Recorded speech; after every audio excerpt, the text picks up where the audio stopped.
Hello and welcome to the Radio Scilly video news. Sign up to our YouTube channel at youtube.com/Radio Scilly for updates on what's happening around the islands and video reports featuring the people and places you know.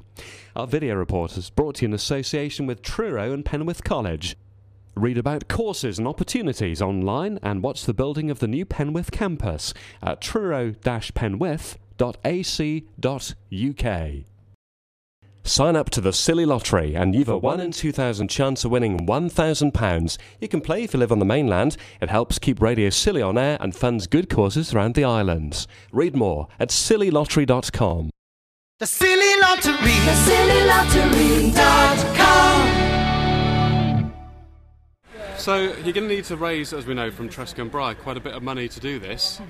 When does the fundraising start, and have you got any special ideas? Well, I mean, we're going to start as soon as possible. We're hoping this year to do some more beach fundraising events. One of them particularly this year will probably be in August, and that will be celebrating the 180th birthday of both the Slipper and the Bonnet.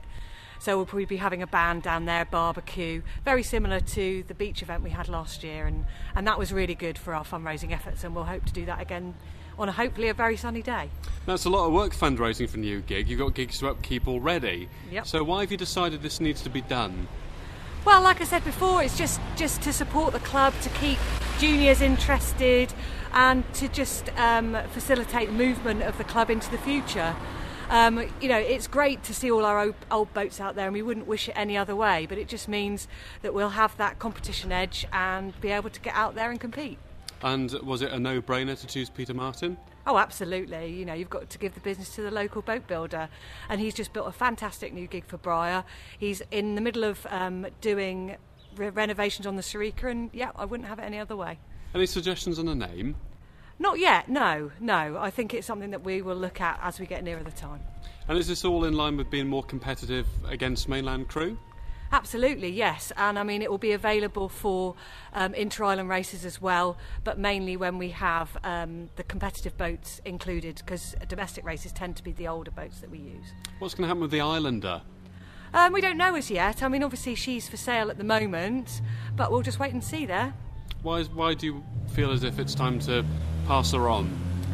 At the moment she isn't used for domestic racing, and she's a little old unfortunately for competitive racing, and we've been using her in the last few years for juniors, which we will continue to do should she stay within the islands, on St Mary's, but hopefully, you know, she'll go to a nice home where they're able to use her on a regular basis. Now there are some people that, for understandably emotive reasons, because it was Tom Chudley's last gig built, don't want to see her leave the islands. Have you had any representation from them? No, not as yet, and I can understand their point of view. I mean, any gig that we sell on is going to have some sort of emotive respect to somebody, and it is a shame, but, you know, we have to move forward. There's an assumption, I suppose, with people that don't want her to go, that she's going to leave the islands, but, I mean, is there anything to stop somebody putting in an offer if they wanted to buy the gig to keep her on in Scilly? Well, no, you know, obviously there's nothing to stop anybody buying her should they want to. Has anybody expressed interest? Not to me personally, no.